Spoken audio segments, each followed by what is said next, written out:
നമസ്കാരം, എല്ലാവർക്കും പുതിയൊരു വീഡിയോയിലേക്ക് സ്വാഗതം. ഇന്ന് നമ്മൾ ഡിസ്കസ് ചെയ്യാൻ പോകുന്ന ഇന്നലെ നടന്ന ഇന്ത്യൻ സൂപ്പർ ലീഗിൻ്റെ ഫൈനൽ മത്സരത്തെ പറ്റിയാണ്. സോ എല്ലാവർക്കും വെൽക്കം ടു ദ വീഡിയോ. 68,000-ലധികം കാണികളെ സാക്ഷിയാക്കി ഇന്ത്യൻ സൂപ്പർ ലീഗിൻ്റെ ഫൈനൽ മത്സരത്തിൻ്റെ തുടക്കത്തിൽ തന്നെ മുംബൈ സിറ്റി FC തുടരെയുള്ള ആക്രമണങ്ങളാൽ മോഹൻ ബഗാൻ്റെ ഗോൾ മുഖത്ത് വന്നുകൊണ്ടേയിരുന്നു. ഒരു ഘട്ടത്തിൽ മോഹൻ ബഗാൻ തീർത്തും നിറം മങ്ങുന്ന അവസ്ഥയായി. കളിയുടെ 44-ാമത് മിനിറ്റിൽ ഓസ്ട്രേലിയൻ താരം ജെയ്സൺ കമ്മിൻസിലൂടെ കിട്ടിയ അവസരം ഗോളാക്കി മാറ്റാൻ മോഹൻ ബഗാന് കഴിഞ്ഞു.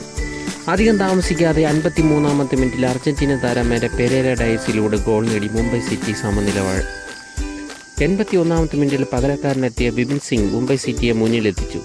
മുംബൈ സിറ്റി 2, മോഹൻ ബഗാൻ 1. 2020-21 സീസണിലെ Mumbai city FC വിസിസ് Mohan Bagan super giant FCയുടെ തനി ആവർത്തനമാണോ ഈ മത്സരം എന്ന് തോന്നി. സമ്മർദ്ദത്തിലായ മോഹൻ ബഗാൻ ആക്രമണത്തിൻ്റെ തോത് കൂട്ടിക്കൊണ്ടേയിരുന്നു.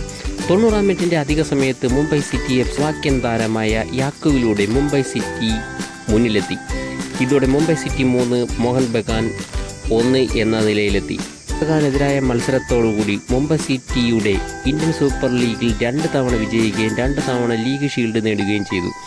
ഇന്ത്യൻ സൂപ്പർ ലീഗ് ചരിത്രത്തിൽ ISL കിരീടവും ISL ഷീൽഡും ഒരേ സീസണിൽ സ്വന്തമാക്കിയ ഏക ടീം എന്ന ഖ്യാതി നിലനിർത്തി ഇന്ത്യൻ സൂപ്പർ ലീഗിൻ്റെ ട്രോഫി ഇനി മുംബൈയിലേക്ക്.